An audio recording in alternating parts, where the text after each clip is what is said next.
Ito po si Joey Might Trax Flex. Good for newborn. And then tinry po namin sa pamangkin po namin na 10 years old. 25 kilo. Kaya po siya. So ito po yung mga nire-recommend namin mga stroller na pang 25 kilo hanggang 35 kilo pataas kasi po proven and tested na po ito sa pamangkin po namin at sa ibang mga buyers po namin. Okay? Full canopy po siya. Extension canopy. Adjustable po yung leg rest. Okay? And then adjustable dito yung front handle po niya. And then heavyweight. Okay, heavy duty. Heavyweight ulit. Heavy duty po. 12 kg po siya yung stroller natin. Okay? So ito po yung details po niya 1 by 1. Already washed na po yung pad. Okay? So wala po itong faded. Walang discoloration po yung canopy niya. Ayan po yung details. Okay? So ito po extension canopy. Pwede nyo po yung fold dyan pag di nyo gagamitin. Okay? So sa side may zipper siya. Pagka gusto nyo po extend po yung canopy niya. Ayan. Okay? So peekaboo. Andito. Yan. Okay, yung peekaboo. Yan. Okay?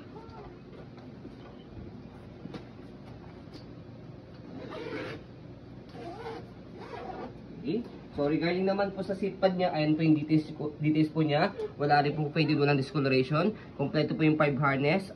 Okay? Ay, kompleto po yung pad. Okay? 5 harness po yan. Seat na seat si baby. Wala po yung putol. Okay? Ayan. So, kapag nakahiga po siya sa likod, turo po namin mamaya kung paano po yung na-adjust. Pwede po siya semi-reclined, pwedeng fully reclined, higa-higa, kaya good for newborn. Leg rest, okay na okay, pwede po siya i-adjust, nakaupo.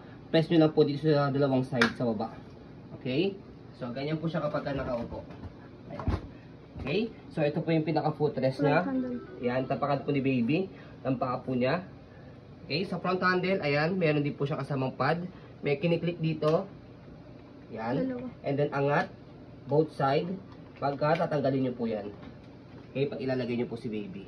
Okay, salpak nyo lang po yan. Wala na kayo ibang pipindutin. Okay, so yan po yung footrest nya. And then yung gulong, as you can see, close to light nyo condition, hindi po siya pudpod. Easy to maneuver, nag-swivel. Okay, kung gusto nyo pong one way lang, hindi mag-rotate, angat nyo lang po yan. Para mag-lock. Okay, baba lang po para mag-swivel ulit or mag-rotate. Ayan, yan po yung details po nya. Labing. Yes. Yes. Yan po yung dito sa left side body frame.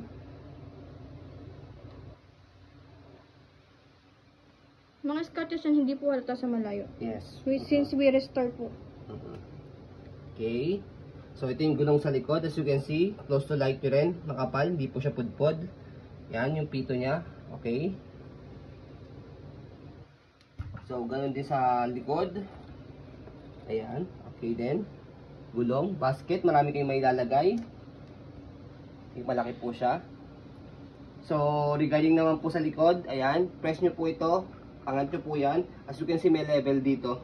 1, 2, 3, 1. Sa pinaka-ubong-upo, 2, 7 kind. 3, okay, pagka nakahiga. 1, 2, ito yung 3. Yan, actually, meron pa isa pang-apat dito, yung pinakasagad talaga. Pagka higang-higa siya. Okay? So, ayan, walang faded, walang discoloration. So, body frame naman po sa kabilang side. Ayan yung details, right side.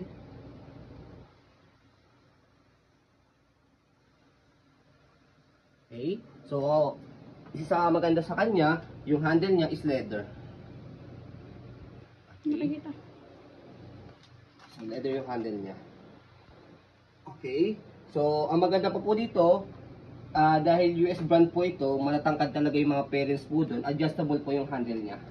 Angat nyo po ito, left and right, tapos angat nyo po siya. Yan. Kaya ito po yung mga recommend po namin mga stroller na pang mga big babies po talaga. Kung gusto nyo pong matagalan ng mga stroller, o kaya medyo matataba po sila baby, around 25 kilo to 35 kilo, ito po yung nire-recommend po namin. Okay? So, yan. So, sa pag-fold po sa kanya, yan, store muna natin sa aglet para makita nyo po na wala po siyang issue pag ginamit. Okay? So, sa pag-fold po sa kanya, fold nyo na po muna yung canopy. Okay? Next, higa nyo po muna po ito para po compact yung folding po niya. Okay? So, meron siya dito sa gitna, fold the strap and push the lock. So, dito. Ito, angat nyo po yan, tapos push po itong lock dito. Makikita nyo naman po yan. So, ayan. Yan yung po yung pag-fold po sa kanya para compact. And then, automatic mag-lock dito sa gilid. So, ayan. Can stand alone. Natatayo siya mag-isa. Okay? So, sa pag-open po sa kanya, tanggalin nyo lang po itong lock. Bukan nyo lang po siya. And then, lock. Yan. So, yan. Isin natin ito.